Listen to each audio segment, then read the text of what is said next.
नमस्कार, मैं हूं आमिर शांडिल्य और आप देख रहे हैं लेवल अप बीपीएससी का यूट्यूब चैनल। आप सबका स्वागत है हमारे इस लेक्चर सीरीज में जो 69वीं बीपीएससी के लिए हम लोग लेके आ रहे हैं हर एक विषय के लिए। आप लोगों को बहुत पसंद आ रहा है वीडियो, इसके लिए मेनी मेनी थैंक्स। इसी तरह आप हमारा साथ बनाए रखिए और साथ ही साथ लाइक करना मत भूलिए, सब्सक्राइब करना मत भूलिए और शेयर करना कतई मत भूलिए। ये आपके तरफ से एक अहम योगदान है हमारे लिए। लाइक जो है हमें प्रोत्साहित करता है आगे बढ़ते रहने के लिए। हम बहुत प्रतिबद्ध हैं, काफ़ी प्रतिबद्ध हैं आपके लिए, ताकि क्वालिटी कंटेंट आपके लिए आता रहे। 69वीं बीपीएससी की जो रिवीजन सीरीज चल रही है उसमें कमाल के क्वेश्चंस हम लोग देखते आ रहे हैं जो आपके एग्जामिनेशन पॉइंट ऑफ व्यू से बहुत जरूरी क्वेश्चंस हैं। इनके रिवीजन बहुत जरूरी हैं, तो लगा लेक्चर्स देखिए और साथ ही साथ उनके पीडीएफ का रिवीजन कीजिए। तो चलिए इसी के साथ शुरू करता हूं। हम लोग क्या देख रहे थे? हम लोग देख रहे थे स्वतंत्रता संघर्ष।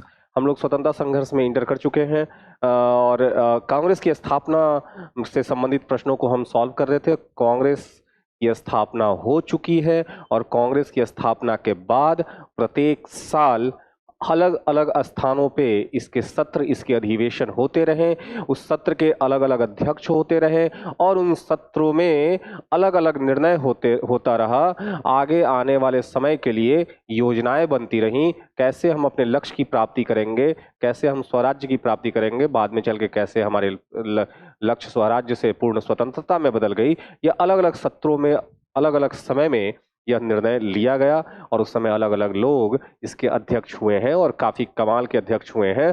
तो उनसे संबंधित प्रश्नों को हम पढ़ेंगे। फर्स्ट पार्ट में ऑलरेडी हमने कांग्रेस से पूर्व की संस्थाएं और फिर कांग्रेस की स्थापना से संबंधित प्रश्नों को देख लिया है और फिर अब बारी है फिर से उन्हीं सेक्शन से, कांग्रेस की स्थापना से ही कुछ और महत्वपूर्ण प्रश्नों को देखने की जो आपके एग्जाम के लिए बहुत जरूरी है। तो आइए देखते हैं, शुरू करते हैं आज की क्लास। पहला क्लास में पहला क्वेश्चन क्या है जरा देखते हैं। चलिए आगे बढ़ते हैं, चलिए देखते हैं पहला प्रश्न क्या कहता है। पहला प्रश्न क्या कहता है, देखें। Who among the following was presided by Indian National Congress? निम्नलिखित में से कौन भारतीय राष्ट्रीय कांग्रेस के अध्यक्ष थे या थी? इसमें सारी जितने भी ऑप्शंस दिए हुए हैं वो क्या है, सारी सारी यहाँ पे महिलाएं हैं। तो महिलाओं से संबंधित पूछ रहा है प्रश्न कि इसमें कौन सी महिलाएं कांग्रेस की अध्यक्ष रही हुई हैं, कौन सी महिलाएं कांग्रेस की अध्यक्ष रही हुई हैं। ऑप्शन ए दिया हुआ है Sucheta Kripalani, option B Annie Besant, option C Aruna Asaf Ali और ऑप्शन डी सरोजनी नायडू। पिछले लेक्चर में आपको मैंने बताया भी था कि पहली महिला अध्यक्ष 1917 में हुई और ये महिला कौन थी? ये महिला थी एनी बेसेंट, जो आयरलैंड से संबंध रखती थी और भारत में थियोसोफिकल सोसाइटी की अध्यक्ष हुआ करती थी।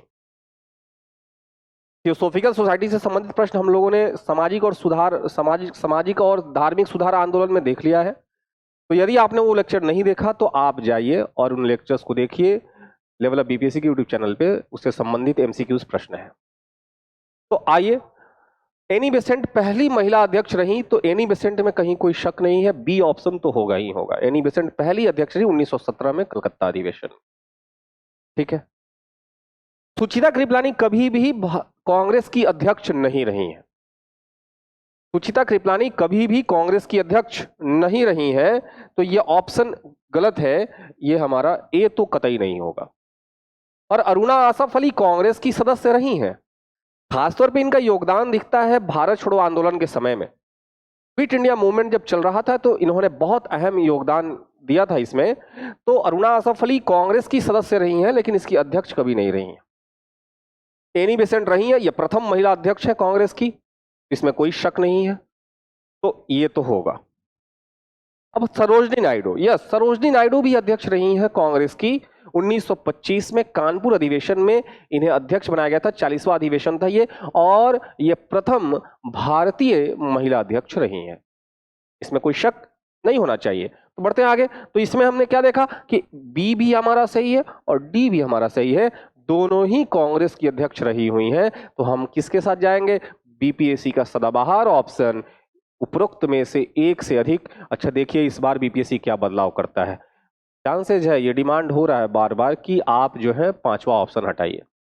जब ऑलरेडी निगेटिव मार्किंग आ चुका है तो पांचवें ऑप्शन का कोई तुक बनता नहीं है। यह हमारा डिमांड है, हमारी मांग है कि पांचवें ऑप्शन को रख के बच्चों को और कंफ्यूज मत कीजिए, जबकि ऑलरेडी निगेटिव मार्किंग के कारण बच्चे प्रेशर में ही रहेंगे।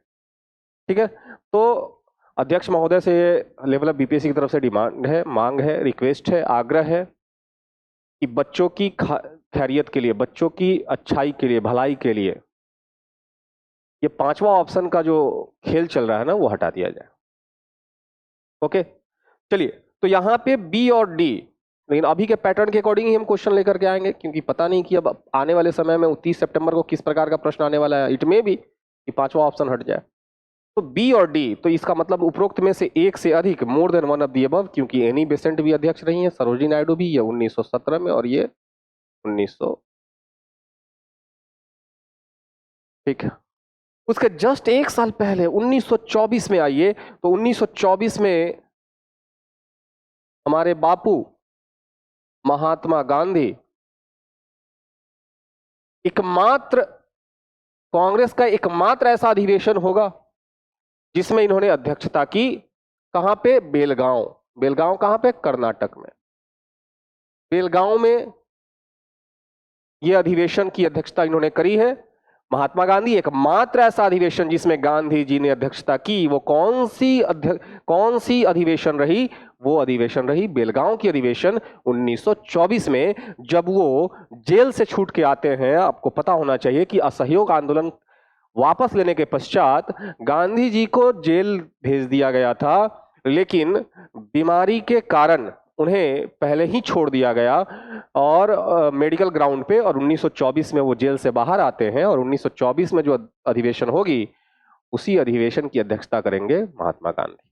चलिए, तो ये प्रश्न हो गया हमारा, पहला नंबर प्रश्न हो गया। हमने कांग्रेस की योगदान को हम नहीं भुला सकते। हालांकि कांग्रेस के बारे में गांधी ने कहा कि कांग्रेस की स्थापना हुई है स्वतंत्रता प्राप्ति के उद्देश्य से, तो कांग्रेस जब स्वतंत्रता प्राप्ति हो जाए तो ये कांग्रेस समाप्त हो जानी चाहिए, कांग्रेस को समाप्त कर दी जानी चाहिए।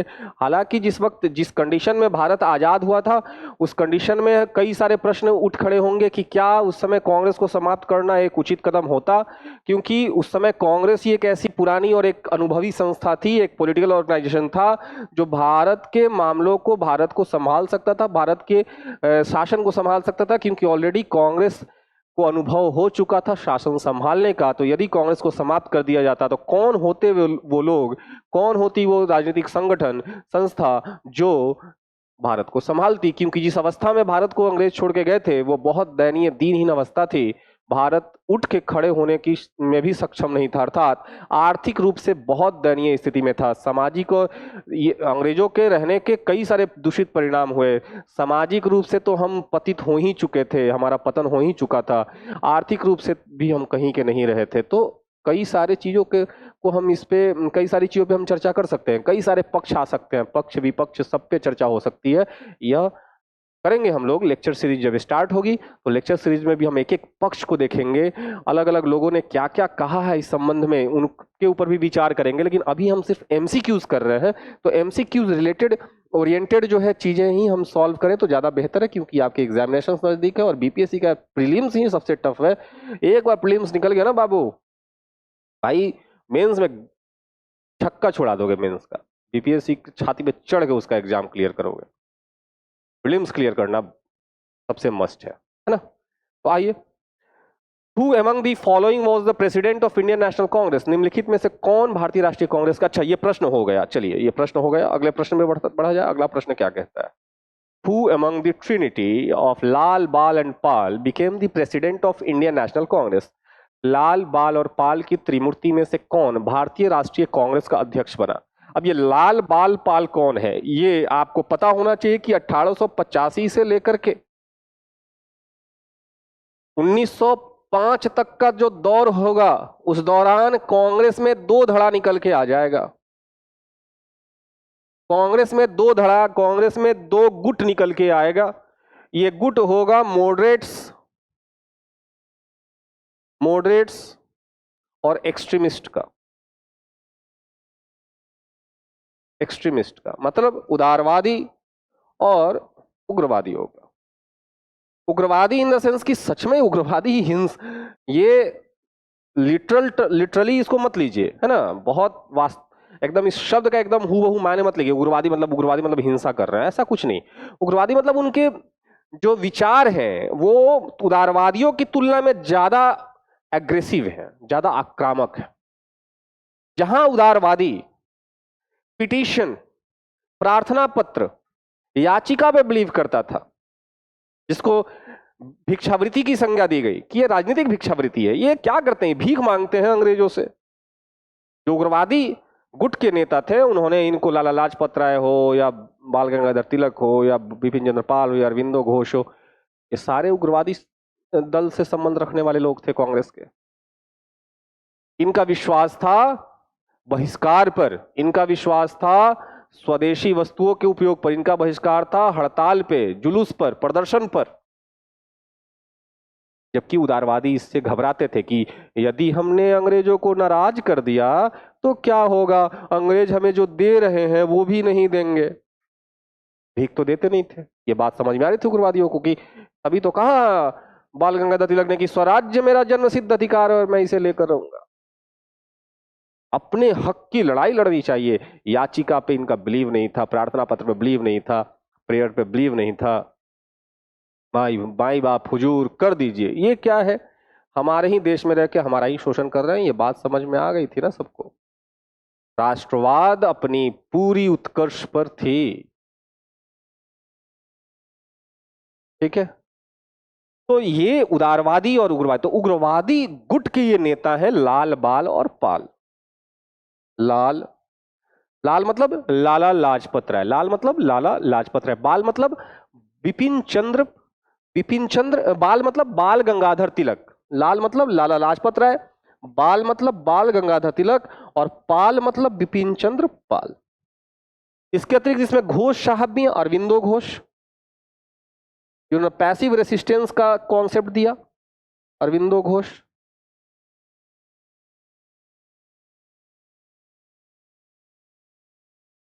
ठीक है। उदारवादी नेताओं में से कुछ अगर देखा जाए तो जैसे दादा भाई नौरोजी, फिरोज शाह मेहता, दादा भाई नौरोजी, फिरोज शाह मेहता, गोपाल कृष्ण गोखले, महादेव गोविंद रानाडे, ये सारे नेता कौन से नेता हैं, उदारवादियों में से।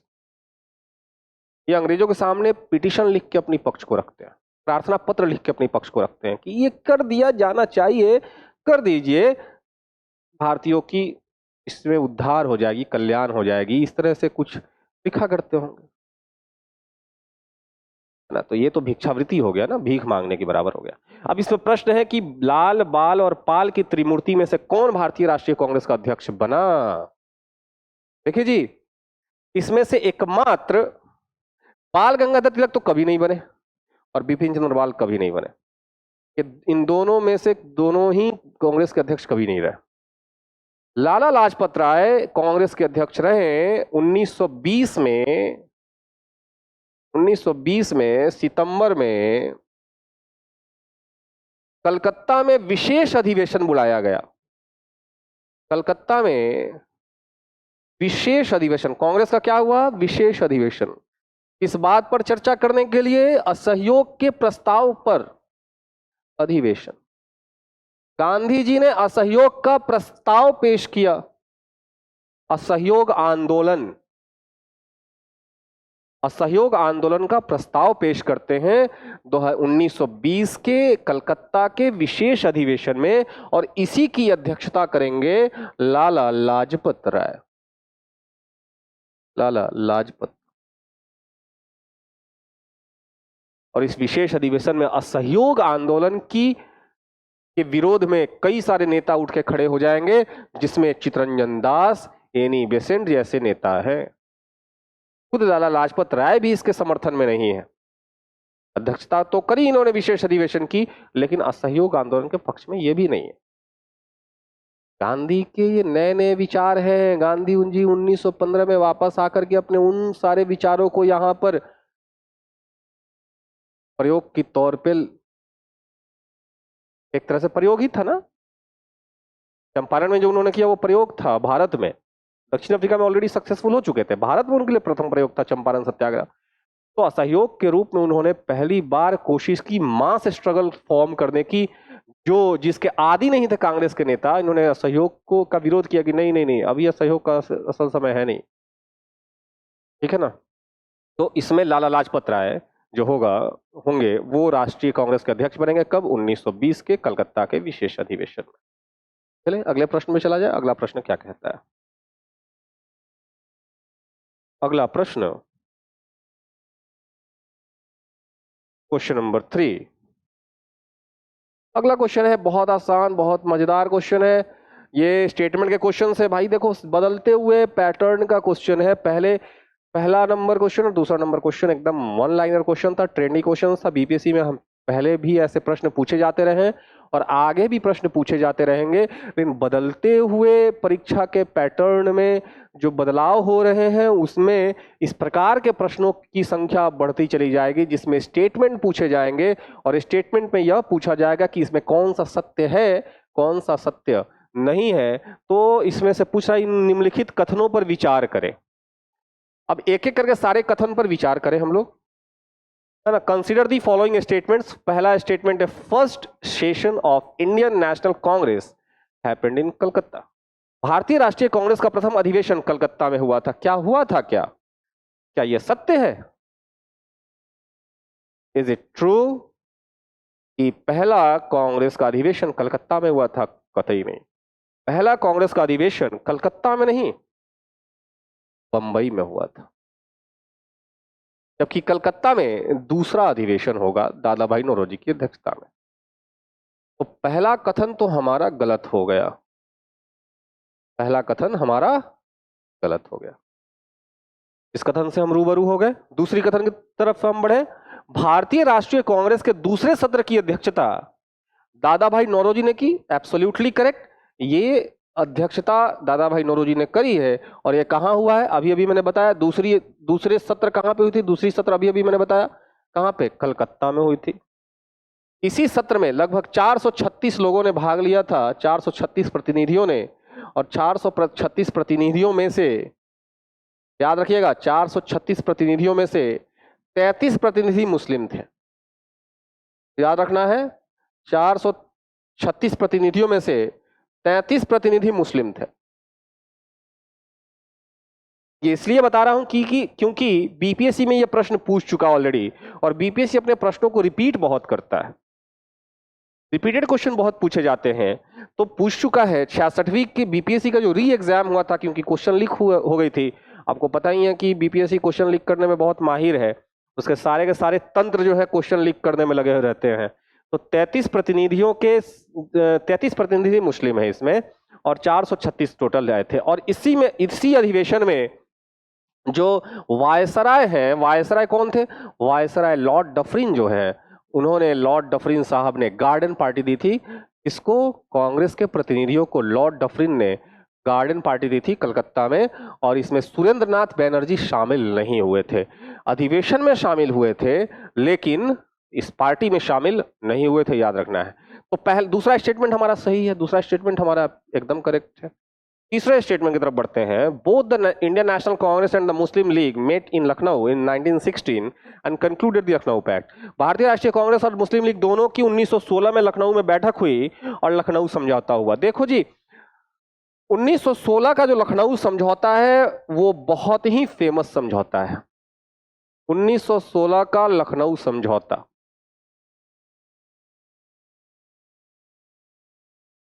लखनऊ समझौता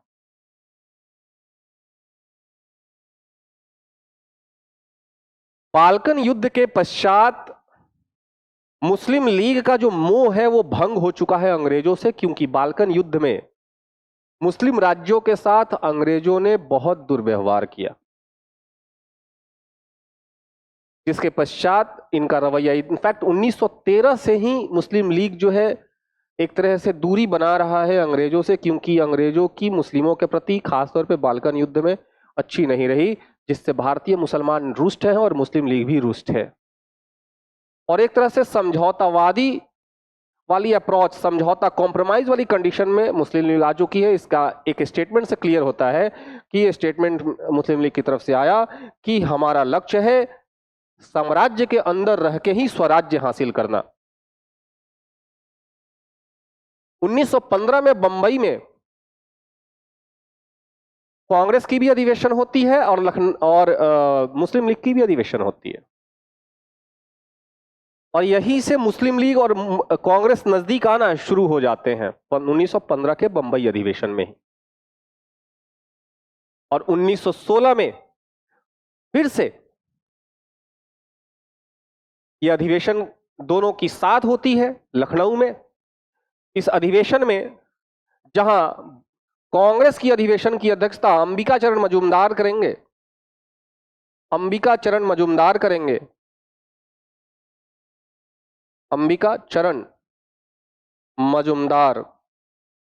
वहीं मुस्लिम लीग की जो अध्यक्षता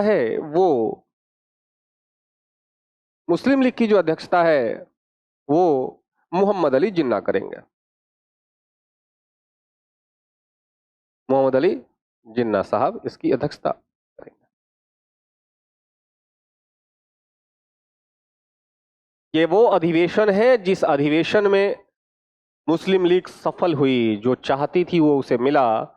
और ये क्या था, जो मुस्लिमों को 1909 के भारत शासन अधिनियम में सांप्रदायिक प्रतिनिधित्व अलग सेपरेट इलेक्टोरेट मिला था, उस पे कांग्रेस की तरफ से मुहर लग गया। कांग्रेस ने 1916 के अधिवेशन में मुस्लिम लीग के उस बात को स्वीकार कर ली जिसमें मुस्लिमों के लिए अलग प्रतिनिधित्व की बात थी, जो 1909 में ही अंग्रेजों ने दे दिया था। तो एक तरह से मुस्लिम लीग के लिए बहुत बड़ी सफलता थी, है ना। तो यहां पर कांग्रेस और मुस्लिम लीग के बीच में, जिसको कांग्रेस लीग पैक्ट भी कहा जाता है, कांग्रेस लीग पैक्ट हुआ। और इसमें कांग्रेस और लीग ने एक कॉमन मिनिमम प्रोग्राम तैयार किया, और इसी प्रोग्राम के तहत दोनों एक दूसरे का सहयोग करके अंग्रेजों के खिलाफ अपनी बातों को रखने के लिए प्रतिबद्ध हुए। अपनी डिमांड्स को अब एक साथ ये रखना शुरू करेंगे। यही कारण है कि 1919 में जब खिलाफत आंदोलन शुरू होगा, जो मुस्लिम लीग का एक आंदोलन था, उसमें कांग्रेस ने भी बढ़ चढ़ के भाग लिया, महात्मा गांधी ने सपोर्ट किया, और उसी खिलाफत आंदोलन के फाउंडेशन पे असहयोग आंदोलन का फाउंडेशन तैयार हुआ। ठीक है। और ये कांग्रेस लीग के बीच सहयोग 1924 तक चलेगा। जो 1916 की लखनऊ समझौता जो होगी, जिसको कांग्रेस लीग पैक्ट कहा जाता है, ये 1916 तक चलेगा। इसमें कई सारी मांगे थीं, जैसे दोनों ने मिलके सबसे पहले तो स्वशासन की मांग करी। क्या डिमांड किया गया अंग्रेजों से? स्वशासन की मांग की गई। दूसरा, सेना में खर्च की कटौती की मांग की गई, कि सेना के खर्च में कटौती की जाए। सेना के खर्च में कटौती की बात की गई। करों में कमी की बात की गई। करों में कमी की बात की गई, मांग रखी गई। भारतीय प्रशासन में भारतीयों की भागीदारी सुनिश्चित करने की, भारतीयों की भागीदारी बढ़ाने की बात की गई। जो आईसीएस इंडियन सिविल सर्विसेज होती थी, उसमें भारतीयों को उच्च पदों पर बैठाने की मांग की गई, भागीदारी बढ़ाने की बात की गई। इसके अतिरिक्त जो सबसे महत्वपूर्ण बात थी वो थी केंद्रीय तथा प्रांतीय विधान परिषद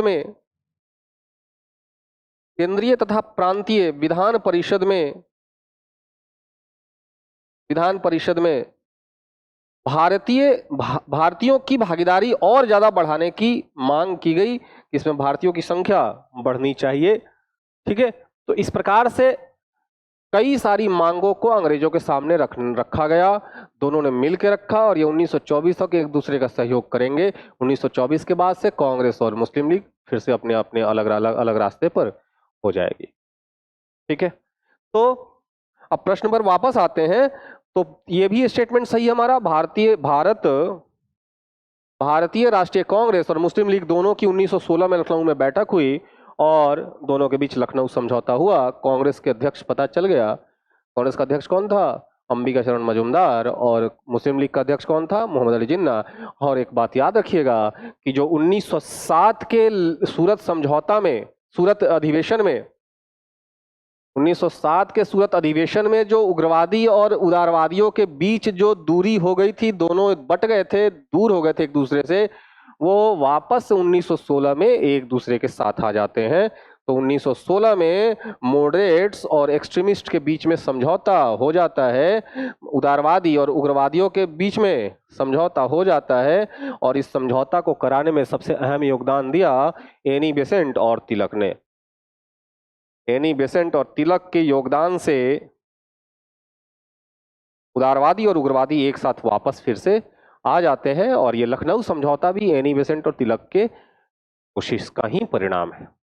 ठीक है, और इसी वक्त 1916 में ही दोनों ने, तिलक और एनी बेसेंट ने, होम रूल मूवमेंट शुरू किया था, जो आयरलैंड के होम रूल मूवमेंट से काफी प्रभावित था, काफी प्रेरित था। याद रखिएगा कि तिलक ने होम रूल मूवमेंट शुरू किया और एनी बेसेंट ने all India home rule movement शुरू किया। ठीक है, तिलक का प्रभाव, तिलक का जो आंदोलन है वो महाराष्ट्र और गुजरात के क्षेत्रों में ज्यादा था, और बाकी पूरे भारत में एनी बेसेंट का जो आंदोलन वो ज्यादा प्रभावी रहा। होम रूल मूवमेंट 1916 में शुरू किया गया था। ठीक है, चलिए अगले प्रश्न में चलते हैं। अब होम रूल को शुरू करने के पीछे भी अपने बहुत सारे रीजंस रहे, है ना। इसकी भी, और कितनी सफल हुई कितनी असफल हुई, इसके ऊपर चर्चा किया जा सकता है लेक्चर सीरीज में। Consider the following statements about Indian National Congress, भारतीय राष्ट्रीय कांग्रेस के बारे में निम्नलिखित कथनों पर विचार करें। वाह, अच्छी क्वेश्चन है ना, ये बहुत कमाल का क्वेश्चन है। स्टेटमेंट के क्वेश्चंस हैं, और स्टेटमेंट के क्वेश्चन बनाने में मजा भी आते हैं, क्योंकि हर स्टेटमेंट सही है या गलत है उसको समझना तभी हो पाएगा जब आप कॉन्सेप्चुअल नॉलेज रखे हुए हो। ठीक है ना। तो पहला है, सरोजनी नायडू कांग्रेस की अध्यक्ष बनने वाली पहली महिला थी। अब ये स्टेटमेंट अभी अभी हुआ था, पहली महिला तो एनी बेसेंट थी, ये तो पहली महिला थी, लेकिन भारतीय पहली महिला थी, प्रथम भारतीय महिला। तो ये स्टेटमेंट हमारा गलत हो गया। दूसरा स्टेटमेंट, सीआर दास जब जेल में थे तब उन्होंने कांग्रेस के अध्यक्ष के रूप में कार्य किया। हाँ, 1921 का जो सीआर दास जब जेल में थे तो वो कांग्रेस के अध्यक्ष के पद पर रहे। कब? 1921 के अहमदाबाद अधिवेशन में हालांकि चूंकि वो जेल में रहे, इसके कारण से उनके बदले में, उनके स्थान पर सब्स्टिट्यूट में हकीम अजमल खान ने उसकी अध्यक्षता की। किसने की? हकीम अजमल खान ने। याद रखना है, बहुत वीवीआई अधिवेशन है ये, कि 1921 में सीआर दास जब जेल में थे तो उनको अध्यक्ष नियुक्त किया गया था, लेकिन वो तो जेल में है, तो फिर अध्यक्षता का कमान कौन संभालेगा? तो उनके स्थान पर हकीम अजमल खान ने अहमदाबाद अधिवेशन का कमान संभाला था। तो ये स्टेटमेंट हमारा सही है, एब्सोल्युटली करेक्ट। और तीसरा स्टेटमेंट है, एलन ऑक्टेवियन ह्यूम कांग्रेस अध्यक्ष बनने वाले पहले ब्रिटिश नागरिक थे। कतई नहीं, एओ ह्यूम संस्थापक थे, एओ ह्यूम फाउंडर थे कांग्रेस के, लेकिन वो कभी भी अध्यक्ष नहीं रहे। वो अपने मरने वक्त तक फुल टाइम सचिव ही रहे कांग्रेस के 1912 में। तो 1885 से लेकर के 1912 तक ये सचिव रहे कांग्रेस के, और 1912 में इनकी जब मृत्यु हुई तो 1912 का अधिवेशन आपको यदि याद हो तो ये बांकीपुर में होगा, बिहार में, और इसी अधिवेशन में इनको कांग्रेस का पिता, फादर ऑफ कांग्रेस की संज्ञा दी गई। क्या कहा गया? फादर ऑफ कांग्रेस कहा गया है। ठीक है, क्योंकि 1912 में इनकी मृत्यु हुई थी, इनका डेथ जो है 1912 में हुआ था, तो उसी साल के अधिवेशन में इनको श्रद्धांजलि अर्पित करते हुए इनको कांग्रेस का पिता का संज्ञा दिया गया। ठीक है, और बांकीपुर में अध्यक्ष कौन थे? आर.एन. मधोलकर। क्या कौन थे? आर.एन. मधोलकर। याद होना चाहिए इसके अध्यक्ष कौन है। और स्वागतकारिणी सभा के सदस्य कौन थे? मजहरुल हक, जो कांग्रेस के स्थानीय नेता रहे हैं, बिहार के बड़े नेताओं में से शामिल रहे हैं। तो ये स्टेटमेंट हमारा गलत है। तो पहला ब्रिटिश नागरिक कौन था जो बना था कांग्रेस का अध्यक्ष? तो वो कौन था? George Yule. कौन था? George Yule. ठीक है, तो ये पहले थे। अब अगला है 1894 में अल्फ्रेड वेब कांग्रेस के अध्यक्ष थे। हाँ, ये सही है। चौथा स्टेटमेंट से 1894 में अल्फ्रेड वेब को ही कांग्रेस का अध्यक्ष बनाया गया था। अल्फ्रेड वेब आयरलैंड के व्यक्ति थे और इनको ये अल्फ्रेड वेब कहाँ के व्यक्ति थे? आयरलैंड के व्यक्ति थे, आयरलैंड के सांसद थे, एमपी थे, मेंबर ऑफ पार्लियामेंट, और 1894 में इन्हीं को कांग्रेस का अध्यक्ष बनाया गया। तो हमारा स्टेटमेंट नंबर 2 और स्टेटमेंट नंबर 4 करेक्ट है। तो हमारा देखो ऑप्शन देखेंगे उपरोक्त में से कौन सा कथन सही है, तो केवल 2 और 4 सही है, केवल 2 और केवल 4 सही है। तो ऑप्शन बी केवल 2 and 4 ओनली इज करेक्ट। 2 और 4 हमारा सही है। बढ़े अगले तरफ, अगले क्वेश्चन की तरफ बढ़ूं उसके पहले आपको फिर से याद दिलाना चाहूंगा, आपने अभी तक लाइक नहीं किया, लाइक करिए और साथ ही साथ अपने दोस्तों को भी शेयर करना मत भूलिए। इस वीडियोस को ज़्यादा से ज़्यादा शेयर करिए। आप अगर यदि नए हैं हमारे यूट्यूब चैनल पे तो ज़रूर सब्सक्राइब करिए और नोटिफिकेशन का बेल आइकन दबाइए ताकि आपको नोटिफिकेशन मिलता रहे जब भी आपके सामने लेक्चर आए। नए लेक्चर्स की नोटिफिकेशन मिलनी चाहिए ना। ओके, कौन सा गैजेट सारा है उसकी तो पहले से आप नोटिफिकेशन ऑन करके रखते हैं ताकि जो ई कॉमर्स वाले हैं जो ऑनलाइन भेजते हैं वो आपको नोटिफिकेशन पहुंचा दें। तो थोड़ा इसका भी नोटिफिकेशन ऑन करना चाहिए आपको। अगले प्रश्न में बढ़ते हैं। अगला प्रश्न क्या कहता है? Question number 5, at the time of presidential address which Congress president advocated the introduction of Roman script for the Hindi language. अध्यक्षीय भाषण के दौरान, अध्यक्षीय भाषण के समय किस कांग्रेस अध्यक्ष ने हिंदी भाषा के लिए रोमन लिपि लागू करने की वकालत की है? ये जो अध्यक्ष है ये पहले तो कौन सा वो अधिवेशन था ये समझना है। ये अधिवेशन है ना, ये अधिवेशन था 1938 का, है ना। ये अध्यक्षीय भाषण किसमें हो रहा है? 1938 के हरिपुरा अधिवेशन, हरिपुरा अधिवेशन। और यदि आपको पता हो हरिपुरा अधिवेशन के अध्यक्ष कौन है तो आप तो आंसर कर सकते हैं। ये तो अब क्लियर हो गया, 1938 के हरिपुरा अधिवेशन में अध्यक्षीय भाषण इन्होंने दिया। और ये कौन व्यक्ति है 1938 के? आप सही समझ रहे हैं, महात्मा गांधी नहीं, नक्को। जवाहरलाल नेहरू नहीं नहीं नहीं नहीं, उसके एक साल पहले 1937 में जरूर थे। अबुल कलाम आजाद कतई नहीं, ये व्यक्ति थे वो जिन्होंने नारा दिया तुम मुझे खून दो मैं तुम्हें आजादी दूंगा, जिन्होंने आजाद हिंद फौज का कमान संभाला, जिन्होंने अंग्रेजों को धूल चटाया द्वितीय विश्व युद्ध में और पूर्वोत्तर राज्यों पर अधिकार किया। ठीक है, ये व्यक्ति है सुभाष चंद्र बोस। समाजवादी विचारों से संबंध रखने वाले, राष्ट्रवादी और समाजवादी दोनों ही हैं। समाजवाद की तरफ ज्यादा झुकाव है इनका। तो जो आज के वक्त में जो पॉलिटिकल पार्टी हिंदुत्व और हिंदू के नाम पर सुभाष चंद्र बोस की राजनीति करती है उनको ये पता होना चाहिए कि सुभाष चंद्र बोस किन विचारों से संबंध रखते थे? समाजवादी विचारों से संबंध रखते थे। कुछ ऐसी पार्टियां हैं भारत में, पॉलिटिकल पार्टी जो भगत सिंह के नाम पे पॉलिटिक्स करती है लेकिन उनके विचारों से मेल नहीं खाती क्योंकि वो दक्षिणपंथी पार्टी है। और आप अगर उनको ठीक से पता हो तो उनको पता होना चाहिए कि पूर्ण समाजवादी और साम्यवादी विचारों से संबंध रखते थे भगत सिंह। यदि उनके पुस्तकों को पढ़ा जाए तो वहां से क्लियर हो जाता है कि ऐसे विचारों से बहुत दूर रहते थे, ऐसे विचारों की हिमाकत कतई नहीं करते थे जिन विचारों से संबंध आज की कुछ पॉलिटिकल पार्टी रखती हैं। खैर, सुभाष चंद्र बोस, डी ऑप्शन हमारा सही है। आपको भी जानकारी होना चाहिए कि अगर कोई राजनीतिक पार्टी उस नेता के नाम पर राजनीति कर रही है, उस महापुरुष के नाम पर राजनीति कर रही है, तो आप देखिए कि क्या वो जो राजनीति कर रही है पॉलिटिकल पार्टी क्या सुभाष चंद्र बोस के विचारों से मेल खाती हुई पार्टी है, क्योंकि ये तो समाजवादी है जवाहरलाल नेहरू की तरह। जवाहरलाल नेहरू भी समाजवादी हैं, सुभाष चंद्र बोस भी समाजवादी हैं। इनफैक्ट भगत सिंह भी समाजवादी और भगत सिंह समाजवादी भी हैं और साम्यवादी भी हैं। साम्यवाद और समाजवाद में अंतर है, ठीक है। इनफैक्ट वो नास्तिक भी हैं, इस पे कभी विचार किया जाएगा। तो यहां पे क्या हो जाएगा? हरिपुरा अधिवेशन 1938 हो जाएगा। 1938 में सुभाष चंद्र बोस, और इसी 1938 के हरिपुरा अधिवेशन में राष्ट्रीय नियोजन समिति बनाई जाएगी, प्लानिंग कमेटी बनाई जाएगी। पहली बार ये राष्ट्रीय नियोजन समिति, ये प्लानिंग कमेटी, ये विचार दिखाता है कि कितने ज्यादा समाजवादी हैं सुभाष चंद्र बोस। राष्ट्रीय नियोजन समिति, प्लानिंग, आप सब प्लानिंग कमीशन के बारे में जानते होंगे। प्लानिंग कमीशन आया कहां से है? सोवियत संघ से। सोवियत संघ किन विचारों को फॉलो करने वाला राष्ट्र था? साम्यवादी विचारों को फॉलो करने वाला राष्ट्र था। तो साम्यवाद से ही समाजवाद का कॉन्सेप्ट निकला है। राष्ट्रीय नियोजन समिति का गठन किया, और इस राष्ट्रीय नियोजन समिति का अध्यक्ष एक और समाजवादी कांग्रेसी नेता को बनाया गया, सुभाष चंद्र बोस ने बनाया, और ये व्यक्ति हैं जवाहरलाल नेहरू। जवाहरलाल नेहरू को राष्ट्रीय नियोजन समिति का अध्यक्ष नेहरू जी ने, सुभाष चंद्र बोस ने बनाया। तो याद रखना, ठीक है।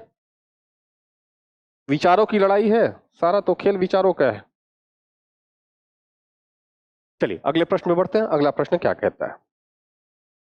अगला प्रश्न कहता है, who among the following had suggested that the Indian National Congress should be abolished after India attained independence? निम्नलिखित में से किसने सुझाव दिया था कि भारत को स्वतंत्रता मिलने के बाद भारतीय राष्ट्रीय कांग्रेस को समाप्त कर दिया जाना चाहिए? मैं इंट्रोडक्शन क्लास में ही मैंने इस बात को बोला था। किसने हिमाकत की थी, किसने वकालत की थी कि कांग्रेस की जो उद्देश्य है यदि वो प्राप्त हो जाए, अर्थात यदि हमने स्वतंत्रता प्राप्त कर ली, जो कांग्रेस का एकमात्र उद्देश्य है, उसके बाद इसका कोई लक्ष्य नहीं है, कोई उद्देश्य नहीं बचेगा, तो इसको समाप्त कर देनी चाहिए, इसको विघटित कर देनी चाहिए, भंग कर देनी चाहिए। यह हिमाकत किसने करी, यह वकालत किसने करी थी? सी राजगोपालाचारी? नहीं। आचार्य कृपलानी? नहीं। महात्मा गांधी? यस, महात्मा गांधी ने वकालत करी थी कि भारतीय राष्ट्रीय कांग्रेस को समाप्त कर दिया जाना चाहिए। चलिए अगले प्रश्न में बढ़ते हैं। आपको पता होना चाहिए कि जब भारत स्वतंत्र हुआ उसके बहुत साल पहले ही महात्मा गांधी कांग्रेस की सदस्यता से इस्तीफा दे चुके थे, कांग्रेस के सदस्य नहीं थे वो। अगले प्रश्न में बढ़ते हैं। अगला प्रश्न कहता है कि who among the following were chosen by Mahatma Gandhi to assist him in writing the new constitution of the Congress as proposed by the Indian National Congress session at Amritsar in 1919? 1919 में अमृतसर में भारतीय राष्ट्रीय कांग्रेस सत्र द्वारा प्रस्तावित कांग्रेस के नए संविधान लिखने में सहायता के लिए महात्मा गांधी ने निम्नलिखित में से किसे चुना था? कांग्रेस का नया संविधान लिखा जाना था जो 1920 में नागपुर अधिवेशन में लागू किया गया। कांग्रेस का नया संविधान महात्मा गांधी के द्वारा लिखा जाना था, लेकिन उनके सहयोग के लिए दो व्यक्तियों का चुनाव करना था, और दो व्यक्तियों के चुनाव के क्रम में महात्मा गांधी तिलक और सीआर दास को अपना सहयोगी नियुक्त करना चाहते थे। किसे नियुक्त करना चाहते थे? तिलक और सीआर दास को। लेकिन बहुत अधिक कार्य होने के कारण ये दोनों ही व्यक्ति फुर्सत में नहीं थे, काफी सारे वर्कलोड थे, तो इन्होंने अपने कनिष्ठ सहयोगियों को रिकमेंड किया कि ये व्यक्ति भी बहुत कैपेबल है, इन्हीं दो व्यक्तियों को नियुक्त किया जाना चाहिए गांधी जी का सहयोगी। तो ये कौन व्यक्ति थे? एनसी केलकर और आईबी सेन, जो बीजी तिलक और सीआर दास के कनिष्ठ सहयोगी थे। तो इन दोनों व्यक्ति को गांधी के सहयोगी के तौर पे रखा गया कांग्रेस का संविधान लिखने के लिए। तो ऑप्शन नंबर 2 और ऑप्शन नंबर 4, केवल 2 और 4 हमारा सही होगा। आईबी सेन और एनसी केलकर जो है, ये दो व्यक्ति थे जो कांग्रेस के संविधान को लिखने में सहयोग करेंगे। और दो व्यक्ति की चाह किसकी थी? तिलक और सीआर दास की चाह थी, गांधी इन दोनों को चाहते थे। खैर अगले प्रश्न में चलते हैं। अगला प्रश्न क्या कहता है? अगला प्रश्न कहता है, हमारा आंसर मिल गया, एनसी केलकर और आईबी सेन।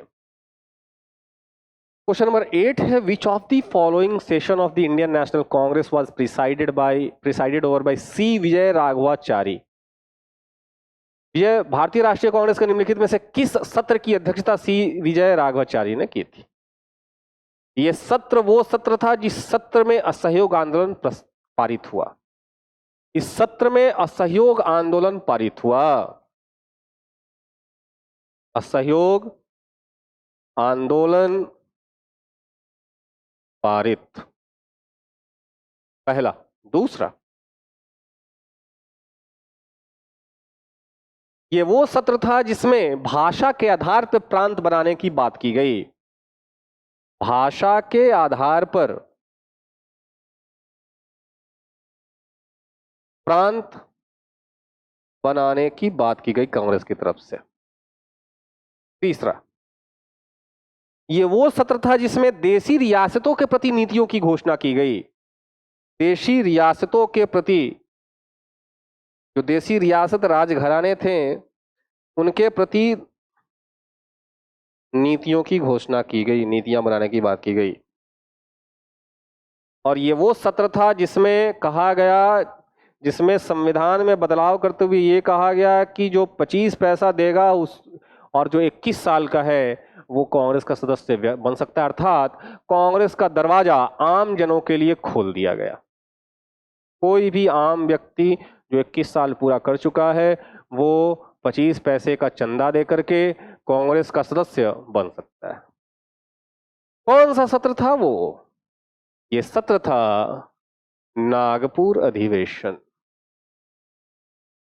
नागपुर अधिवेशन 1920। और इसी अधिवेशन के अध्यक्ष थे सी विजय राघवाचारी।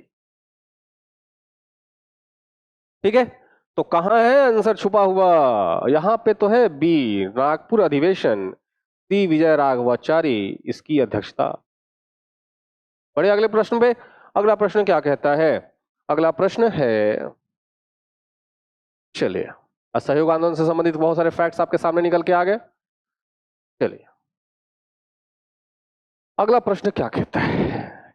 प्रश्न है question number 9, in which of the following session did the Congress for the first time declared his policy toward the princely state. अभी बात हुई है देशी रियासतों के प्रति नीतियों को बनाने की बात की कि निम्नलिखित में से किस अधिवेशन में कांग्रेस ने पहली बार रियासतों के प्रति अपनी नीति घोषित किया? देशी रजवाड़े जो राजघराने हैं, क्योंकि आपको पता होना चाहिए भारत जब आजाद हुआ तो उस समय अप्रॉक्स 600 के करीब में राजघराने थे, एग्जिस्ट कर रहे थे, अस्तित्व में थे। और ये सारे राजघराने अपने आप को स्वतंत्र रखना चाहते थे, लेकिन मुश्किल था वल्लभ भाई पटेल के होते हुए। खैर वो बात की बात है। यहां पर है कि कांग्रेस ने किस अधिवेशन में देशी रियासतों के प्रति अपनी नीति घोषित की। अभी अभी बात हुई है। क्या गया अधिवेशन तो होगा नहीं, कलकत्ता अधिवेशन तो होगा नहीं, लखनऊ अधिवेशन तो होगा नहीं, होगा क्या नागपुर सत्र 1920 का, जिसका अध्यक्षता विजय राघवाचारी ने की। चलते हैं अगले प्रश्न पे। कमाल के प्रश्न दिख रहे हैं ना? सब क्वेश्चन मिक्स्ड है, मतलब आप बदलते हुए पैटर्न के भी क्वेश्चंस हैं और ट्रेंडी क्वेश्चंस भी हैं, वन लाइनर क्वेश्चंस भी हैं। सारे टाइप के क्वेश्चंस आपके सामने रखने की कोशिश की जा रही है ताकि आप आदी हो जाए, रूबरू हो हर प्रकार के प्रश्न से, और आपको आदत हो जाए कि अरे ये प्रश्न तो देखा हुआ है भाई, मारो को आंसर और आगे बढ़ो, है ना? तो आसान रहेगा ना आपके लिए। अगले प्रश्न में बढ़ा जाए। अगला प्रश्न क्या कहता है? अगला प्रश्न कहता है, okay sorry, which of the following statements is are true. फिर से स्टेटमेंट के क्वेश्चन है, फिर से वक्तव्य कथन के क्वेश्चन है कि कौन सा इसमें कथन सत्य है। कांग्रेस के नागपुर अधिवेशन 1920 के बाद भाषाई आधार पर प्रांतीय कांग्रेस कमेटियों का गठन किया गया। ये एब्सोल्युटली करेक्ट है। भाषा के आधार पर प्रांतीय कांग्रेस समिति का गठन की बात की जाएगी, है ना, भाषा के आधार पर। और यही कांग्रेस उलट जाएगा। वर्ष 1948 में कांग्रेस ने भाषाई आधार पर प्रांतों के गठन की मांग को खारिज कर दिया। Absolutely correct. दोनों ही स्टेटमेंट हमारे करेक्ट हैं, दोनों ही स्टेटमेंट। 1920 में ये मानते हैं कि भाषा के आधार पर प्रांतों के अस्तित्व को स्वीकार करना चाहिए। प्रांत के अपनी अपनी भाषाएं हैं और उसको उसकी सम्मान करनी चाहिए और उसके आधार पर उनके अस्तित्व को बनाए रखने देना चाहिए। लेकिन जिस वक्त भारत आजाद हुआ उस वक्त की परिस्थितियां कुछ यूं थी कि धर्म के आधार पर एक देश का गठन हो चुका था, भारत का विभाजन करके। तो कांग्रेस ने अपनी नीतियों में बदलाव किया। वो जानती थी कि इस वक्त यदि धर्म के आधार पर देश का बंटवारा हो सकता है तो भाषा के आधार पर भी देश का बंटवारा हो सकता है। यदि भाषा का को आधार बना के कोई मांग कर दे कि भाई तमिल बोलने वालों का अलग देश होना चाहिए और मलयालम बोलने वालों का अलग और हिंदी बोलने वालों का अलग और गुजराती बोलने वालों का अलग, तो फिर तो देश टूट जाएगा ना, विखंडित हो जाएगा, खंड खंड हो जाएगा, है ना? कांग्रेस ने नीतियों में बदलाव कर दिया। उन्होंने इस डिमांड को अस्वीकार कर दिया कि भाषा के आधार पर कतई सरकार राज्य नहीं बननी चाहिए। ठीक है ना? हालांकि बाद में एक्सेप्ट करेगा 1953 में, जब पहली बार आंध्र प्रदेश की गठन की जाएगी। तो दोनों ही कथन सही है। तो ए और बी दोनों हो जाएगा D, both A and B. अगले प्रश्न में बढ़ा जाए। अगला प्रश्न क्या कहता है, अगला प्रश्न देखते हैं हम लोग। ओके, अगला प्रश्न कहता है, question number 11, given below is the list of persons who were members of the Indian National Congress became the president, sort them by date, select the correct answer using the following code. ये जो निम्नलिखित व्यक्ति हैं, नीचे उन व्यक्तियों की सूची दी गई है जो भारतीय राष्ट्रीय कांग्रेस के सदस्य थे और अध्यक्ष बने। उन्हें तिथि के अनुसार से क्रमबद्ध करें। कौन पहले बना, फिर उसके बाद कौन बना, फिर उसके बाद कौन बना, है ना, क्रमबद्ध करना है। चलिए, पहले कौन बनता है इनमें से? पहले सबसे पहले तो डब्ल्यू.सी. बनर्जी बनेंगे, लेकिन इनमें से पहले कौन बनता है? महात्मा गांधी कब बनते हैं? महात्मा गांधी 1924 में। महात्मा गांधी कब बनते हैं? 1924 में, बेलगांव का। जवाहरलाल नेहरू कब बनते हैं? अच्छा, जवाहरलाल नेहरू कब बनते हैं? जवाहरलाल नेहरू 1929 में बनते हैं, फिर 1936 के लखनऊ अधिवेशन में, और फिर 1937 के फैजपुर अधिवेशन में, है ना। 1929 में कहां पे? लाहौर अधिवेशन में। 1936 में कहा? लखनऊ अधिवेशन में। और 1937 में कहा? फैजपुर अधिवेशन में। याद रखिएगा, 3 अधिवेशन ये लगातार। 1929 जवाहरलाल नेहरू का अधिवेशन, लाहौर जिसमें पूर्ण स्वराज्य की बात की गई, स्वाधीनता की बात की गई। 1936 में लखनऊ अधिवेशन जिसमें समाजवाद को लक्ष्य बताया गया, और 1937 में फैजपुर। अगला है कौन से? वल्लभ भाई पटेल। वल्लभ भाई पटेल, वल्लभ भाई पटेल कब बने थे? वल्लभ भाई पटेल 1931 के कराची अधिवेशन में अध्यक्ष रहे हैं, और इसी में मौलिक अधिकार की बात प्रस्तावित की गई। मौलिक अधिकार का जो डिमांड है, मांग है, पहली बार कहां प्रस्तावित किया गया? मौलिक अधिकार की बात इसमें प्रस्तावित की। ठीक है, और इसी अधिवेशन में गांधी का, चूंकि इसमें विरोध हुआ था, कुछ कांग्रेसी नेता और कुछ लोगों ने गांधी का विरोध किया था, गांधी को काले झंडे दिखाए थे, तो गांधी रुष्ट हो गए थे। उन्होंने कहा कि गांधी मर सकता है लेकिन गांधीवाद नहीं। यही वो स्टेटमेंट है 1931 के कराची अधिवेशन में उन्होंने स्टेटमेंट दिया था, गांधी मर सकता है, गांधीवाद नहीं, है ना। तो वल्लभ भाई पटेल। और फिर सरोजनी नायडू।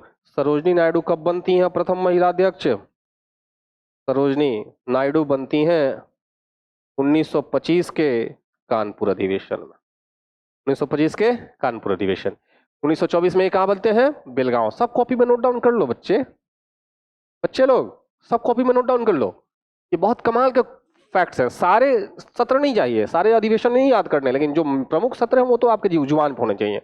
1929 में ये कहां पे? लाहौर में। 1936 में कहां पे? लखनऊ में। 1937 में कहां पे? फैजपुर में। तो ये जो है हमारा अधिवेशन। तो अब इसमें देखो, तो सबसे पहले कौन बनेगा? सबसे पहले 1 गांधी जी, फिर 1925 में सरोजनी नायडू। तो सरोजनी नायडू कितने पे? 4 पे है, 1 के बाद 4 के बाद जवाहरलाल नेहरू 2, और फिर 3। तो 1 4 2 3 कहां पे है? 1 4 2 3, 1 4 2 3 सी में है, 1 4 2 3 सी में है, 1 4 2 3। अगले प्रश्न में बढ़ते हैं। अगला प्रश्न क्या कहता है? चलिए, कमाल के फैक्ट्स निकल के आ रहे हैं ना। ये सारे फैक्ट्स आपके एग्जामिनेशन पॉइंट ऑफ व्यू से, ये यूपीएससी के लिए नहीं है, लेकिन बीपीएससी जैसे एग्जामिनेशंस के लिए ये फैक्चुअल डेटा जो है ना, फैक्ट बेस्ड जो चीजें हैं ना, वो बहुत कमाल की हैं प्रीलिम्स में। अगले प्रश्न में बढ़ते हैं। अगला प्रश्न क्या कहता है? The only session of the Indian National Congress presided over by Mahatma Gandhi. अभी बात हुई है, भारतीय राष्ट्रीय कांग्रेस का एकमात्र अधिवेशन जिसकी अध्यक्षता महात्मा गांधी ने की थी। आपको पता है 1921 में इलाहाबाद सत्र, 1921 में इलाहाबाद में हुआ ही नहीं था। 1921 में कहां पे हुआ था? अहमदाबाद में हुआ था। तो एब्सोल्युटली करेक्ट, इनकरेक्ट है। और गया अधिवेशन 1922 में हुआ था। गया अधिवेशन 1922 में हुआ, लेकिन इसके अध्यक्ष कौन थे? इसके अध्यक्ष 1922 में सी.आर. दास थे। सी.आर. दास थे। और बेलगांव सत्र 1924 में इसी के तो थे महात्मा गांधी। इसी अधिवेशन के तो थे महात्मा गांधी। कराची सत्र 1930, भाई साहब 1930 में सत्र हुआ ही नहीं था। 1930 में नो सेशन, याद रखिएगा। किस पूछ देगा निम्नलिखित में से किस वर्ष कांग्रेस का सेशन अधिवेशन नहीं हुआ था, उसमें से एक 1930 भी शामिल है। 1930 में कोई अधिवेशन नहीं हुआ था। कराची सत्र तो 1931 में होगा, इसके अध्यक्ष था वल्लभ भाई पटेल करेंगे, तो हमारा आंसर सी आ गया। बेलगांव सेशन 1924 में गांधी जी ने अध्यक्षता करी है। चलिए अगले प्रश्न में बढ़ते हैं। अगला प्रश्न क्या कहता है? Question number 13। क्वेश्चन नंबर 13 देखा जाए। 13 नंबर क्वेश्चन कहता है which of the following is not correctly matched, है ना? कौन मैच नहीं है? मैच नहीं है, देखिए अबुल कलाम आजाद रामगढ़ 1940, क्या ये सही है? क्या पहला स्टेटमेंट सही है? पहला जो मैच है वो सही है। क्या रामगढ़ में 1940 में, जब 1939 में कांग्रेस ने 8 राज्यों से इस्तीफा दे दिया, द्वितीय विश्व युद्ध में भारत को बिना परमिशन के, बिना भारतीयों के परमिशन के शामिल करने के कारण, और भी कई सारी मांगे थी, कोई वजह नहीं बताया गया कि क्यों शामिल होना है भारतीयों को। कांग्रेस ने डिमांड कर दी कि अब यदि भारतीयों को शामिल करना है तो एक ही शर्त पे कि अब भारत को पूर्ण आजादी, युद्ध समाप्त हो जाएगा तो भारत को पूर्ण आजादी, पूर्ण स्वतंत्रता आप देंगे। इन सभी मांगों को लेकर के कांग्रेस ने 1939 के अक्टूबर में इस्तीफा दे दिया और आगे के योजनाओं पर विचार करने के लिए, आगे के प्रस्ताव पर विचार करने के लिए 1940 में रामगढ़ में अधिवेशन होता है। रामगढ़, उस समय रामगढ़ कहां पे है? रामगढ़ बिहार में था, आज के समय में ये झारखंड में, तो तत्कालीन बिहार है। 1940 में हुआ और इसकी अध्यक्षता अबुल कलाम आजाद ही करेंगे, तो ये सही है। हमारा सुमेलित नहीं खोजना है, तो ये तो होगा नहीं, क्योंकि ये मैच सही है, तो मैच सही है तो हमारा सुमेलित वाला, क्या समझ रहे हैं आप बात को? और यही से 1940 से लेकर के 46 तक, 6 वर्षों तक लगातार अबुल कलाम आजाद ही अध्यक्ष बने रहेंगे, क्योंकि उसके बाद कांग्रेस भारत छोड़ो आंदोलन में शामिल हो जाएगी। उसके बाद जो है कई सारे सत्र नहीं होंगे, तो अबुल कलाम आजाद ही जो है वो रहेंगे कांग्रेस के अध्यक्ष 1940 से 46 तक। सरोजिनी नायडू कानपुर 1925 में है, सही है, तो ये सुमेलित है, तो आंसर नहीं होगा, क्योंकि हमें चाहिए सुमेलित नहीं है। मोतीलाल नेहरू अमृतसर, ये भी सही है, मोतीलाल नेहरू अमृतसर 1919, और आपको पता होना चाहिए कि यही अमृतसर 1919 का अधिवेशन है जिसमें तिलक अंतिम बार भाग लेंगे। 1920 में उनकी मृत्यु हो जाएगी, तो अगस्त में, तो ये अंतिम अधिवेशन है जिसमें बाल गंगाधर तिलक शामिल होने वाले हैं। और डॉक्टर राजेंद्र प्रसाद बॉम्बे 1934, ये भी सही है। डॉक्टर राजेंद्र प्रसाद बॉम्बे 1934 की अध्यक्षता कर चुके हैं, तो चारों ही स्टेटमेंट सही हैं, तो हमारा सुमेलित नहीं वाला आंसर गलत हो गया। इनमें से कोई नहीं, इनमें से कोई नहीं, ई नंबर पे जाइए, इनमें से कोई नहीं, क्योंकि सभी सुमेलित है। सुमेलित नहीं वाला तो कोई ऑप्शन ही नहीं दिखा ना हमें। चलिए अगले प्रश्न में चलते हैं। अगला प्रश्न क्या कहता है? Okay, next question is, in which of the following sessions of the Indian National Congress Jawaharlal Nehru described socialism as the key to solving India's problem? भारतीय राष्ट्रीय कांग्रेस की निम्नलिखित में से किस सत्र में जवाहरलाल नेहरू ने समाजवाद को भारत की समस्याओं को हल करने की कुंजी बताया था? भारत की समस्याएं क्या थी? भारत की समस्याएं शिक्षा, भारत की समस्याएं क्या थी? गरीबी, भारत की समस्याएं क्या है? जो है अस्वस्थ जनता, भारत की समस्याएं क्या है? बेरोजगारी, भारत की समस्याएं क्या है? गुलामी, अंग्रेजों के अंदर में। तो किस सत्र में कांग्रेस ने, जवाहरलाल नेहरू ने समाजवाद को भारत की समस्याओं का हल बताया? समाजवाद का लक्ष्य घोषित किया गया। लाहौर 1929 नहीं, 1929 में तो ये तो पूर्ण स्वराज्य की बात की जाएगी। लखनऊ 1916, यहां पे तो कांग्रेस और लीग पैक्ट होगा, है ना? लखनऊ 1936 में समाजवाद को लक्ष्य बनाया गया। यही वो लक्ष्य था, यही वो अधिवेशन था जिसमें समाजवाद को लक्ष्य बनाया जाएगा। लखनऊ 1936 हमारा आंसर होगा। अगले प्रश्न में बढ़ा जाए, बहुत आसान आसान प्रश्न है। अगले प्रश्न में बढ़ते हैं। 14 नंबर हो गया। 15 नंबर क्वेश्चन क्या कहता है? 15 नंबर प्रश्न है, the Haripura session of the Indian National Congress in the year 1938 was presided over by. वर्ष 1938 में भारतीय राष्ट्रीय कांग्रेस के हरिपुरा अधिवेशन की अध्यक्षता किसके द्वारा की गई थी? भाई अभी इसके ऊपर काफी डिस्कशन हो गया है, तो आपको आंसर पता होना चाहिए। जेबी अबुल कलाम आजाद थे? नहीं। जेबी कृपलानी थे? नहीं। राजेंद्र प्रसाद थे? नहीं। सुभाष चंद्र बोस थे? यस। उन्होंने 1938 के हरिपुरा अधिवेशन की अध्यक्षता करी है, और 1939 में जाकर के गांधी जी और सुभाष चंद्र बोस के बीच में मनमुटाव हो जाएगा, सिर्फ इसलिए क्योंकि गांधी जी सुभाष चंद्र बोस के बदले किसी और को अध्यक्ष बनाना चाहते थे, और ये अध्यक्ष कौन थे? पट्टाभी सीतारामैया। तो इन्होंने चुनाव की घोषणा कर दी कि चुनाव होगा। सुभाष चंद्र बोस और गांधी की तरफ से कौन थे? पट्टाभी सीतारामैया थे। और ये त्रिपुरी अधिवेशन था। 1939 का कौन सा अधिवेशन था? त्रिपुरी अधिवेशन था। और इस त्रिपुरी अधिवेशन में जो है सुभाष चंद्र बोस, पट्टाभी सीतारामैया जो गांधी के उम्मीदवार थे, उनको बुरी तरह मात देते हैं, और गांधी रुष्ट होकर के सुभाष चंद्र बोस से उन्होंने वक्तव्य दिया कि यह पट्टाभी सीतारामैया की हार नहीं, मेरी हार है। यह बात खटक गई सुभाष चंद्र बोस को, और सुभाष चंद्र बोस ने उस अधिवेशन की अध्यक्षता नहीं की, और वो अधिवेशन की अध्यक्षता उन्होंने उससे इस्तीफा दे दिया। इनफैक्ट कांग्रेस से इस्तीफा दे दिया, और उस अधिवेशन की अध्यक्षता बाद में राजेंद्र प्रसाद करेंगे। और उन्होंने फॉरवर्ड ब्लॉक बनाया। क्या बनाया? फॉरवर्ड ब्लॉक बनाया 1939 में। फॉरवर्ड ब्लॉक बनाया 1939 में कांग्रेस से अलग होकर। ठीक है, तो यहां पर आंसर मिल गया। कौन सा आंसर होगा 1938 का? भारतीय राष्ट्रीय कांग्रेस के हरिपुरा अधिवेशन की अध्यक्षता इन्होंने करी है। चलिए अगले प्रश्न में बढ़ते हैं। अगला प्रश्न क्या कहता है? अगला प्रश्न है, who among the following was the youngest person to become the president of the Indian National Congress? निम्नलिखित में से कौन भारतीय राष्ट्रीय कांग्रेस का अध्यक्ष बनने वाला सबसे कम उम्र का व्यक्ति था? यह व्यक्ति उस समय मात्र 35 वर्ष का था। इनका जन्म हुआ 1888 में, और इनकी मृत्यु होगी 1958 में। इनकी जन्म होगी 1888 में, मृत्यु होगी 1958 में। ये स्वतंत्र भारत के, ये स्वतंत्र भारत के प्रथम शिक्षा मंत्री रह चुके हैं। साथ ही साथ ये सबसे लंबे समय तक 1940 से 46 तक भारत के कांग्रेस के अध्यक्ष भी रह चुके हैं। और उसके पहले वो किस अधिवेशन के अध्यक्षता उन्होंने की है? तो ये अध्यक्षता जवाहरलाल नेहरू नहीं, जवाहरलाल नेहरू तो 1929 में करेंगे। अबुल कलाम आजाद, अबुल कलाम आजाद ने इसकी अध्यक्षता की है 1923 में दिल्ली की। 1923 में दिल्ली में कांग्रेस की विशेष अधिवेशन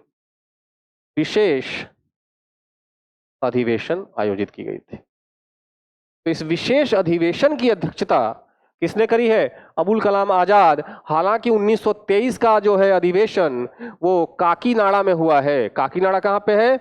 बंगाल में। 1923 का अधिवेशन कहां पे हुआ है? काकीनाडा में। और इसको अध्यक्षता मोहम्मद अली साहब ने की है। जिन्ना नहीं है, ये मोहम्मद अली साहब ने करी है। मोहम्मद अली साहब 1923 की अध्यक्षता करेंगे, लेकिन जो विशेष अधिवेशन 1923 की होगी उसकी अध्यक्षता कौन करेंगे? अबुल कलाम आजाद। इसीलिए यह उस समय कितने साल के थे? उस समय मात्र ये 35 वर्ष के थे, और सबसे यंगेस्ट कांग्रेस के अध्यक्ष ये हुए हैं। चलिए अगले प्रश्न में बढ़ते हैं। अगला प्रश्न क्या कहता है? क्वेश्चन नंबर 16 के बाद क्वेश्चन नंबर 17 की बारी है। क्वेश्चन नंबर 17 क्या कहता है? क्वेश्चन नंबर 17 कहता है, who among the following was the president of the Indian National Congress 6 consecutive year? बार बार चर्चा हो चुकी है, और कोई नहीं, अबुल कलाम आजाद 1940 से 46 तक ये कांग्रेस की अध्यक्षता करेंगे। अबुल कलाम आजाद जो है 1940 से 46 तक कांग्रेस के अध्यक्ष होंगे। ठीक है, तो 1946 में जेबी कृपलानी। तो प्रश्न पूछता है कि स्वतंत्रता के वक्त कौन रहा? तो 1946 में जो है वो किसके पास चला गया? 1946 में ये अध्यक्षता जेबी कृपलानी के पास चला गया है। तो अगले प्रश्न में बढ़ते हैं। 1946 Who was the president of the Congress when India became independent? जब भारत स्वतंत्र हुआ तो कांग्रेस का अध्यक्ष कौन था? तो मैंने अभी भी बताया कि 1946 में इसकी अध्यक्षता किसके पास चली गई है? जेबी कृपलानी के पास चली गई। और जेबी कृपलानी ने मेरठ का अधिवेशन की अध्यक्षता करी थी। जेबी कृपलानी साहब होंगे। जेबी कृपलानी कांग्रेस के अध्यक्ष थे जब भारत स्वतंत्र हुआ था। ठीक है, चलिए अगले प्रश्न में बढ़ते हैं। अगला प्रश्न क्या कहता है? महात्मा गांधी किस में थे? 1924 में।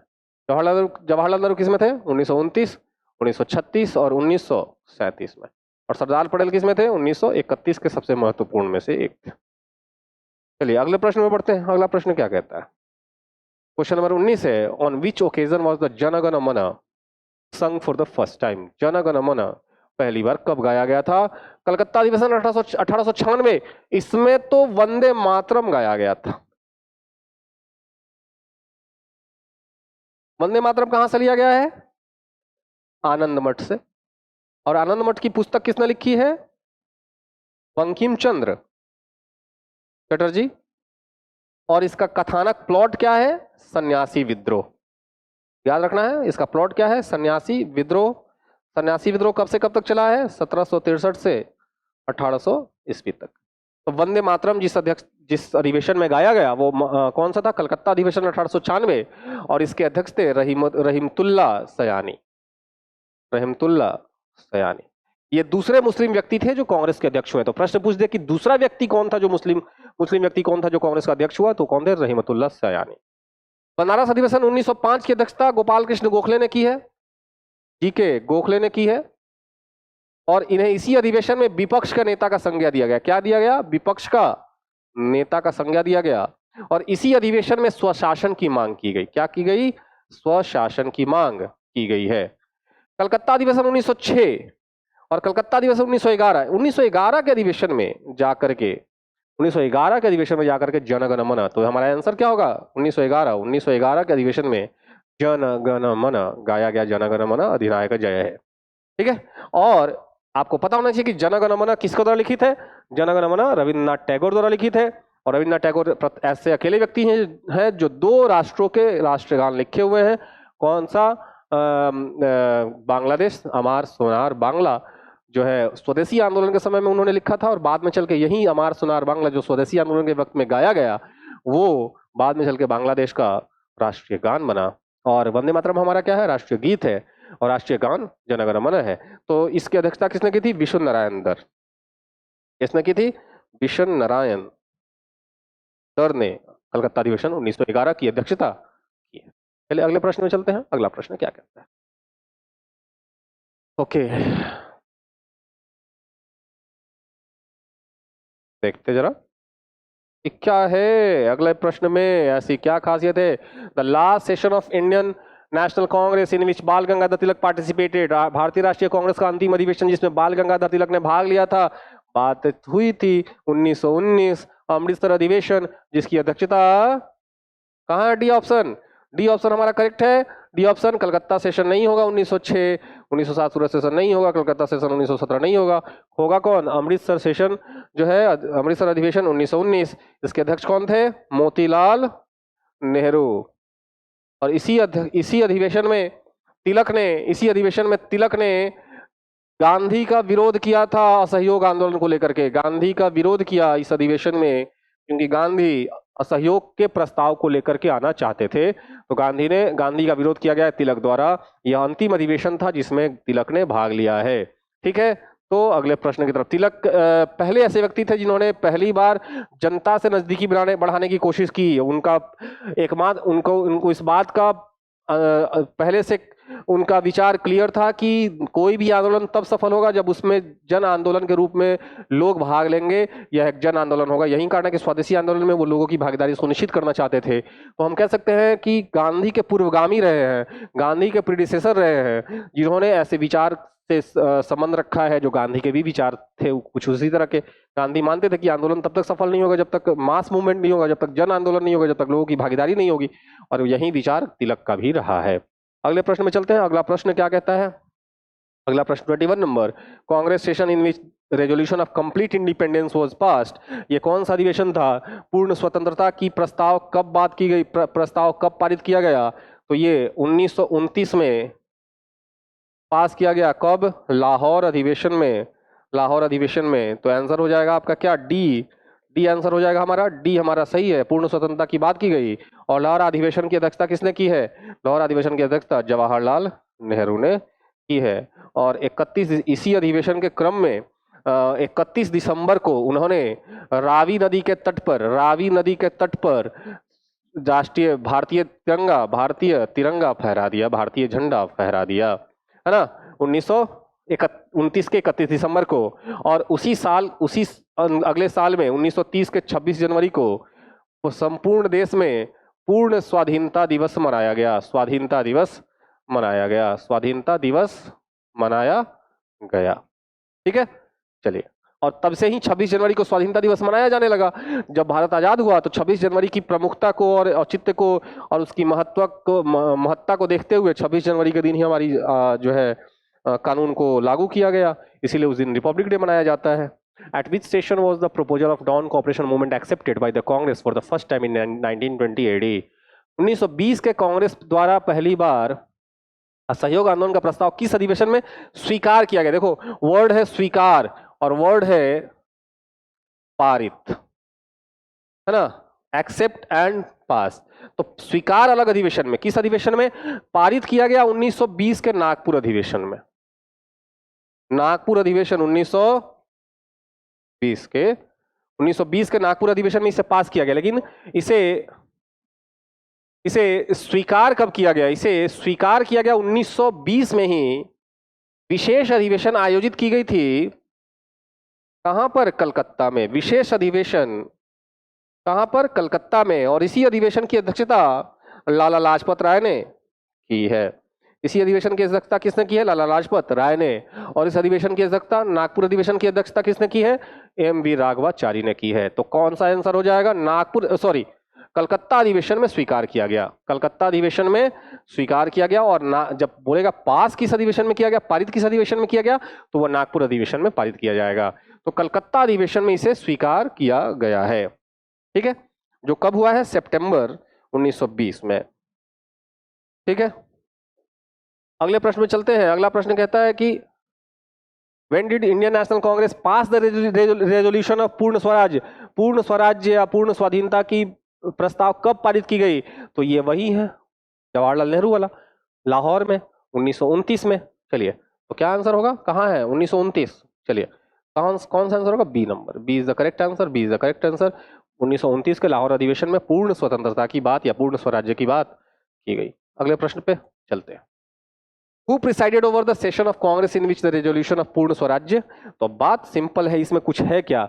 इतनी चर्चाएं तो हो गई हैं। सुभाष चंद्र बोस होंगे क्या जिसमें पूर्ण स्वराज्य का प्रस्ताव पारित किया गया? महात्मा गांधी होंगे क्या? मोतीलाल नेहरू होंगे क्या? कौन होगा? जवाहरलाल नेहरू। जवाहरलाल नेहरू के रहते दौरान पूर्ण स्वराज्य का प्रस्ताव पारित किया गया। चलिए, अगले प्रश्न में चलते हैं। अगला प्रश्न क्या कहता है? Congress in its Lucknow session 1916 के लखनऊ सेशन में कांग्रेस ने क्या किया? सांप्रदायिक निर्वाचन क्षेत्र को स्वीकार कर लिया। तिलक को अगले सत्र में अध्यक्ष चुना गया। गलत। गांधी के असहयोग आंदोलन को प्रस्ताव को स्वीकार किया गया। गलत। उग्रवादियों को कांग्रेस में से निष्कासित किया गया। निष्कासित नहीं किया गया, सम्मिलित किया गया, है ना। 1916 के अधिवेशन में उग्रवादियों को कांग्रेस में सम्मिलित किया गया। गांधी के असहयोग प्रस्ताव को स्वीकार किया गया 1920 के कलकत्ता अधिवेशन में। तिलक कभी अध्यक्ष चुने ही नहीं गए। सांप्रदायिक निर्वाचन क्षेत्र को स्वीकार कर लिया गया। ये स्टेटमेंट सही है, ये स्टेटमेंट किया गया। यही तो भारत के विभाजन का बीजारोपण हो गया। कांग्रेस द्वारा एक्सेप्ट कर लेना सांप्रदायिक निर्वाचन हमारे भारत के विभाजन के लिए बीजारोपण हो गया, सीडिंग हो गया था उसी वक्त। ठीक है, चलिए अगले प्रश्न में चलते हैं।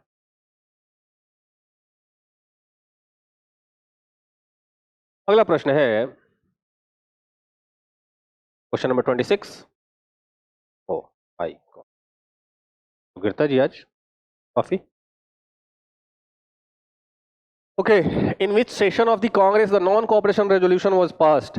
कांग्रेस के किस अधिवेशन में असहयोग प्रस्ताव पारित किया गया? तो अब आ गया असहयोग स्वीकार करना। कहां पे असहयोग स्वीकार करना?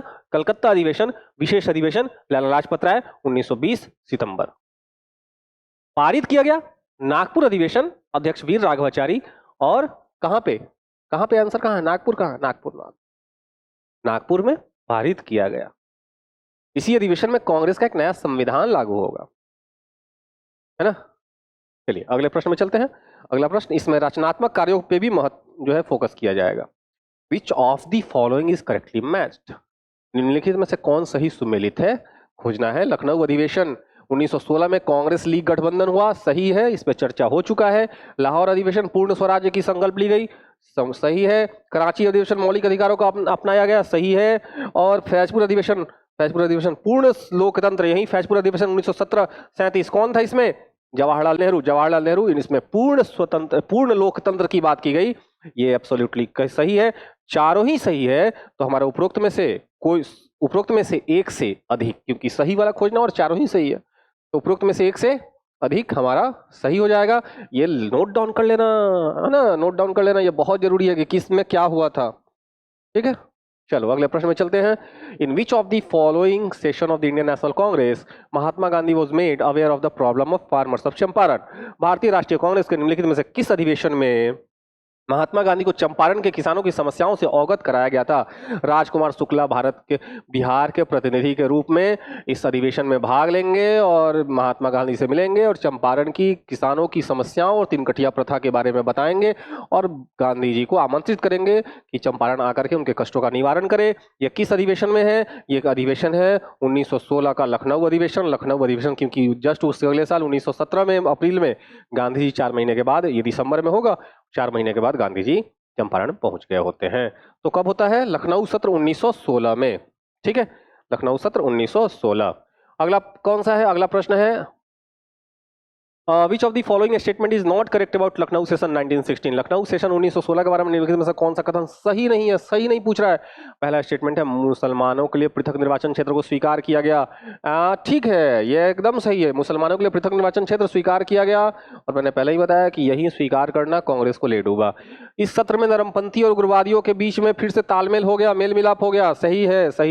तो यह आंसर नहीं होगा चूंकि सही है। महात्मा गांधी को चंपारण की समस्याओं से अवगत कराया गया, ये भी सही है। तो 3 तो नहीं हुआ सही, सम्मिलित नहीं है ना, ये कथन सही नहीं है, ये खोजना है। और ये तीनों कथन सही हो गए। इसकी अध्यक्षता अंबिका चरण मजूमदार ने नहीं की थी, ये गलत हो गया, क्योंकि अंबिका चरण मजूमदार ने ही की थी इस अधिवेशन की अध्यक्षता। तुम्हारा आंसर क्या हो जाएगा? डी, क्योंकि गलत कथन खोजा जा रहा था और हमारा गलत कथन कौन सा है? डी नंबर ऑप्शन है, इसका अध्यक्षता तो अंबिका चरण मजूमदार ने ही किया था। और आज का अंतिम क्वेश्चन है हमारे सामने कि session of the Congress was attended by a governor general, which of the following was the state governor general eight meeting place? Congress के एक सत्र में गवर्नर जनरल ने भाग लिया था, निम्नलिखित में से कौन सा उक्त गवर्नर जनरल और बैठक स्थल था? चलिए, Lord Irwin Karachi 1931, Lord Willingdon Bombay 1915, Lord Dufferin Bombay 1885 है, लॉर्ड हार्डिंग लखनऊ 1916। तो ये बी नंबर होगा, लॉर्ड विलिंगटन बॉम्बे में 1915 के अधिवेशन में इन्होंने भाग लिया था, ये वो गवर्नर जनरल थे। ठीक है, तो इसी के साथ आज का लेक्चर यहीं पे समाप्त होता है। आशा है आपको ये लेक्चर बहुत पसंद आई होगी। यदि आपको पसंद आई है तो वीडियो को लाइक करना मत भूलिए, सब्सक्राइब करना मत भूलिए और शेयर करना मत भूलिए। सब्सक्राइब करने के साथ साथ नोटिफिकेशन का बेल आइकन दबाना मत भूलिए, नोटिफिकेशन का बेल आइकन दबा दो बच्चे। ठीक है, आपके लिए शानदार वीडियोस लेकर के रोज जो है वीडियोस जो लेकर के हाजिर होता हूँ। दूसरे फैकल्टीज भी रोज लेकर के आते हैं। स्वामीनाथन सर लगातार पॉलिटी के लेक्चर लेकर के आ रहे हैं, इसके बाद बिहार स्पेशल की लेक्चर आ ही रही हैं बहुत जल्दी। हमने पहले कल भी बताया था कि हम जो है साइंस के और करंट अफेयर्स के मैराथन सीरीज लेकर के आने वाले हैं, तो वो बहुत जल्दी आपके सामने होगा।